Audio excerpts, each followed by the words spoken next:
Good afternoon, everyone.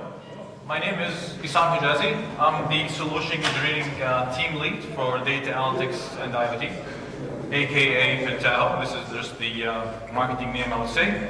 Today's session is going to be about the Lambda and Kappa architecture. And I would like to know if anybody ever heard about the Lambda and Kappa architecture before. If you did, please raise your hand. All right, quite a few people.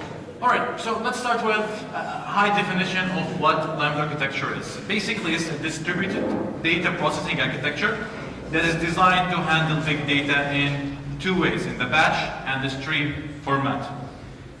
A little bit of history about it. It was coined by Nathan Mars back in 2012, who is the creator of the Apache Storm and the LFNDP, and who used to work back at Twitter and Backtime, which, he has some knowledge about these sort of things and experience as well. And the objectives of designing the Lambda architecture is to basically design a linear scalable solution or architecture that's allow read and write with low latency, and that's robust as well as fault tolerant. And that's not only to machine but also to human mistakes. And to have something that's also extensible. He also wanted to beat what's called the CAP theorem. Anybody knows what CAP theorem is? All right, we have one, that's good. CAP theorem is, it's short for C is for consistency, A is for availability, and B for partitioning. And it says that we cannot really have the three of those elements in any architecture. You have to pick only two. And usually people go for partitioning because it's important, so you have to make compromise between the availability as well as the consistency. So this architecture came just to beat that theorem, and many people argue is it valid or not, which we will discuss in the next few slides. This is the high-level architecture of how Lambda looks like. It consists of three layers. The first layer is the batch layer, and then we have the serving layer, and then we've got the streaming layer. Within this architecture, we have the data that comes in, regardless of the source of the data. It could be coming from relational database, could be from IoT sensors, could be coming from social media feeds, etc. It doesn't really matter. What happens exactly here in the data journey is that the data gets copied in the two layers. It's not distributed, it's not being splitted into two layers.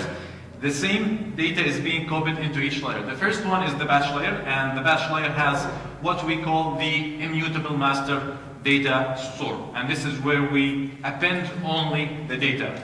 So we don't update, we don't delete, we just insert records into that data store. And then we have this speed layer, and this is more of a streaming or near real-time processing layer. When the data gets in, it gets queued in some sort of queue system, something like Apache Kafka or JMSQ or MQTT, and it gets picked at that very moment and get processed after that. Now let's go back here to the batch layer. So once the data gets stored inside the immutable master data store, nothing happens to it until the next batch runs. So let's say in reality you have a batch that runs at 11:59 every single night. This is where the data will be picked up and processed in that batch. And when the data is being processed, we process the full data, not the portion of the data. So if you have data worth of 6 years, 7 years, 5 years, 1 day, it doesn't matter.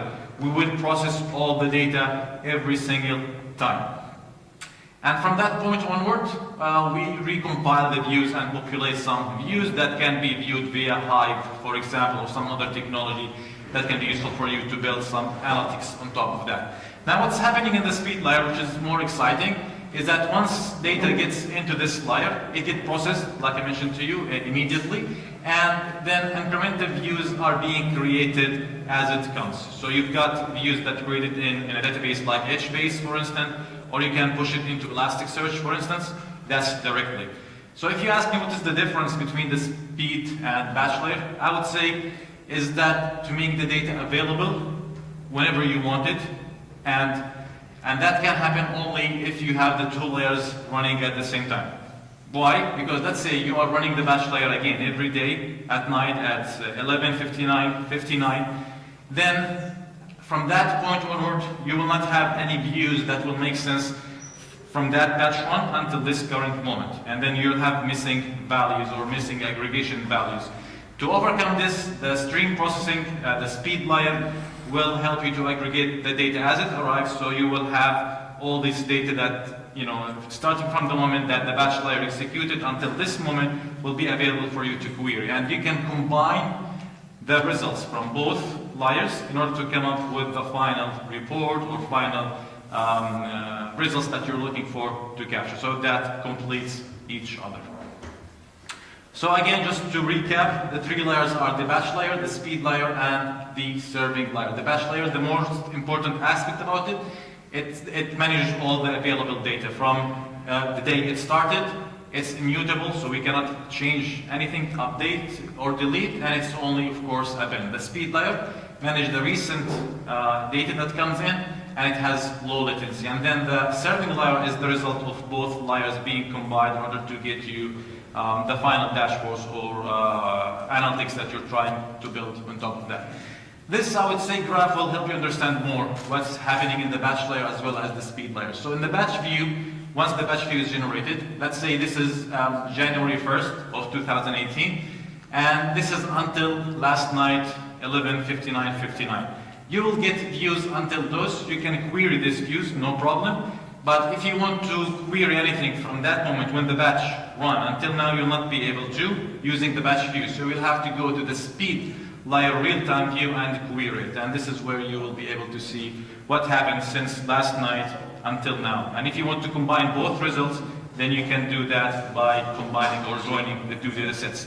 Why we need such Lambda architecture in environments? Well, before I jump into this, let's say you have some code that you use for batch processing. If there is some mistake that happened in that code, it means that you need to run all the data, run that code over all the data again. And with Lambda architecture, it helps you achieve that. You can always run the same code or the updated code on all the data that is available in your master data store. And when it comes to the speed layer, you are able to get the insights that you want for now, and you can combine them with data coming from the batch layer as well. To help you understand more what's happening here, let's imagine that we have a data store that holds information about flights, about their takeoff as well as their landing from different airports across the world, and we take the timestamp of these actions that happens. Now, in reality, you can, if it was batch view available for you, you will be able to query, let's say how many airports are there, how airport per airline, as well as airport load, because these information are available, they are already aggregated. But let's say you want to ask a question like how many planes landed in DXP airport since 1 year until now. And I wouldn't say until now, I mean until this very millisecond. You will not be able to get the 100% result because you'll be able to only query the results until the last batch was actually run. Now to overcome this, you simply have your real-time views. You query the same question for both data sets and then you combine the results together and then you'll be able to get such results that you are actually looking for. Now there are some cons of the Lambda architecture. Some of them is the coding overhead. So you need to maintain two separate code sets, one for the speed layer and one for the batch layer. And there are things that we can do to overcome that, which we will talk about. So a question we may ask ourselves, how can we overcome this? And I will explain in the next few slides how we can do that. Another con of that is reprocessing. Every batch process time you want to process all the data, so that may be some cumbersome for some people, and it's harder to migrate or reorganize the data from the batch layer into other systems in case you wanted to do that. If you want to highlight the technologies that can be used in the Lambda architecture, so streaming data could be any data, again coming from any source. For the batch layer, for the immutable master store, you could use HDFS as the layer where you insert the data into or append into. You can use MapReduce to batch compute things, and then you can use MapReduce also to generate the views and utilize Hive as the user end to do the queries in a friendly format. For the speed layer, you can use Kafka as the pipeline that will have all the messages of data coming in piped in. And then you can use Spark Screaming that can help you actually to build those incremental views. And for the serving layer, for the speed layer, you can use HBase because it's an in-memory database, it's fast, it allows you and gives you some flexibility in there. And then you can combine the results from both using specific interface to get the results that you are looking for. Now, jumping into the Kappa architecture, it's very similar to Lambda architecture, except that we are removing the batch layer. We are only using the speed layer itself. A little history about it. It was coined back in 2004 by a guy called Jay Creeps, who is the author of Apache Kafka as well as Apache Samza. And he's the co-founder and CEO for Confluent.com. He used to work previously with LinkedIn. And in 2014, he wrote some articles, started to question the Lambda architecture. Is it really useful? Is it something that can, do what it's promising from the Kappa Theorem and other things? And the objective of coming up with this architecture is basically to beat the cons of the Lambda architecture, as well as being able to do real-time processing and handle the pre-processing when needed easily. So this is the architectural diagram. It's very simple. We're only looking at the speed layer. So nothing really special about it, except that we remove the batch layer from this architecture. And these are the only components or layers of it. I'll skip a bit. The pros of the Kappa architecture are very simple. We treat everything as a stream, regardless of the data that's coming. Could be IoT, could be coming from relational databases, from file system, whatever that is. And also, you can do the recalculation or reprocessing at any point of time by replaying the log. And I'll explain what I mean by log in 1 second. And of course, you will need now to maintain one code. So you don't have to maintain the batch layer code or the streaming layer. Only the streaming layer you need to take care of at this point. From technology perspective, we can utilize Kafka as the streaming technology that will pipe all the data that comes in.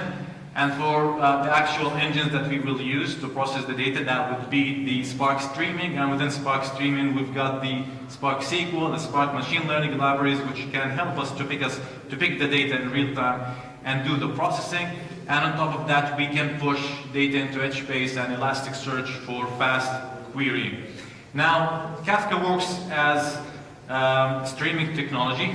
It works as a log. If you're into database work, for example, Oracle database, it has a log file which everything, all the transactions are being registered there or inserted there. So you can go back in time at any moment and let's say see what has been done at that point. Is it insert, update, some delete transaction, etc. Pretty much the same thing happened with Kafka. Everything is recorded as a log. So you can go back at any moment of time and replay that log. And that means you don't really have to have a batch layer where you need to store everything as append only and reprocess everything every day. Within the speed layer, if something goes wrong or if you updated your code that you use at the speed layer, you simply go to Kafka and you change the offset into the offset that you want to start from, for example 0, and then Kafka will replay all the transaction from that point on. And that means you will not have to store the data in HDFS. You can do that, you can mirror it in HDFS, but from architecting principle, it's not really necessary. So what's in it in Pentaho? So we've got native steps, as all of you know, for processing all these kind of data.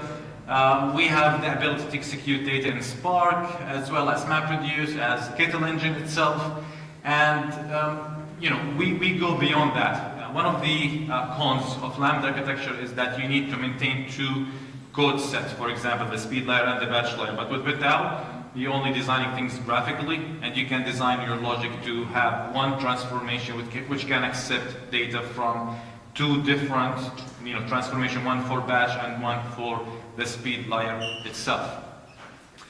I'm not sure if you've seen such architectural diagram for Pentaho before, but really quick how it works. You've got data that's coming from IoT sensors, coming from web click streams, traditional databases, as well as traditional message buses.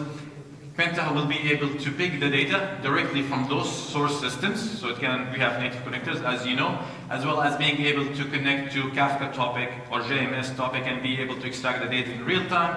From this point onward, we ingest the data inside HDFS, if you want to take the ELT kind of approach to process the data after that, or it can go directly into Spark streaming and have the data processed over there. That is the speed layer, or it can be processed within the Kettle or the Pentaho engine itself, and after that we can publish the data into another Kafka topic or relational database or analytical database maybe, and build our analytics and dashboards on top of that. So this is how the Kappa architecture would look like on Kettle. It's very simple. You have one transformation, for example. That transformation is having a step for Kafka to consume some specific topic, and within the step itself, it has sub-transformation, which is the logic that you want to achieve. And within that transformation, you are getting the data that Kafka is sending to this transformation, and then you are doing your logic, and you're storing your data inside HBase or maybe Elasticsearch for fast querying. Of course, this could be much more complex, but from data flow, this is how things will look like if you want to implement Kappa inside Pentaho. And you can run this on Kettle engine itself, or you can run it on the Spark AEL.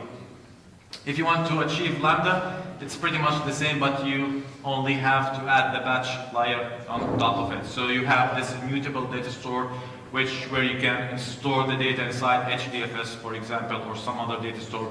It's up to you. So you don't have to use only the big data components or ecosystem. You can use other technology that you may already be using for building the Lambda or Kappa architecture. So this is a bonus slide because many people expected that this was about the AWS Lambda architecture. Well, there is something called Lambda in AWS, but it's not Lambda architecture. It's just a service that is some sort of, allows you to build specific micro web services that can handle parameters, and it can execute something in the AWS, etc. But if you still want to build Lambda on top of AWS, it's as simple as that. You've got the data coming from anywhere that you may have.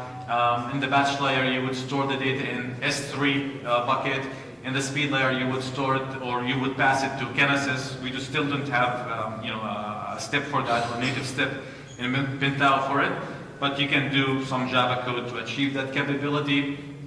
And then you can do lots of things in the batch layer to process the data, as well as the streaming layer. And then for the serving layer, you can use Amazon Elastic MapReduce to get the data from both worlds, merge them together, blending together, and maybe store them inside some another S3, and on top of that, having the Amazon Athena to have a layer like a SQL to query the data.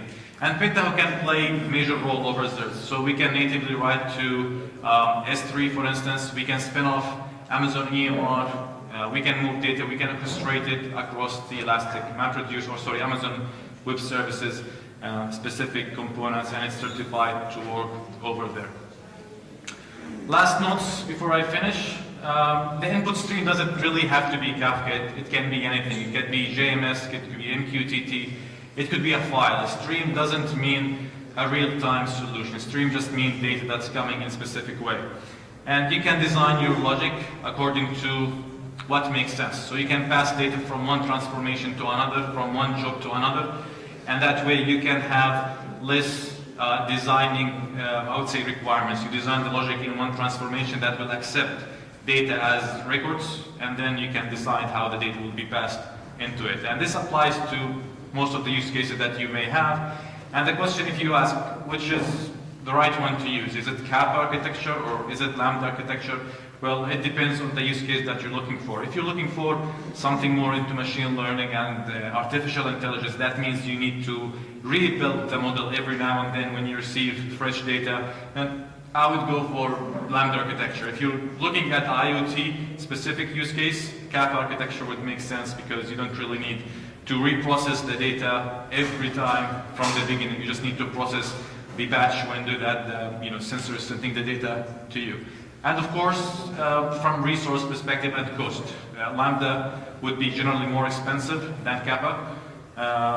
because it just requires more components, storage, and processing power into it, while Kappa does not require, because you are processing things as they come, so it's not really huge data to process.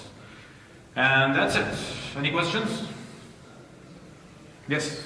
So with Kappa architecture, you don't really persist data, you just go to the logs and try. So how does it deal with historic data? It doesn't deal at all? No, you can definitely persist data. So you can mirror the data inside HDFS, and you can set a retention policy for how long it will stay in memory. And after that, it can be mirrored into some file system. And if you want to replay, you just set the offset for the Kafka topic, and it will pick up things automatically from the file system or HDFS, and it will be available in memory, so you can replay the full sequence as a log. But of course, that will require from you to add more resources in such use cases. Any more question? Okay. That's it. Thank you very much, guys.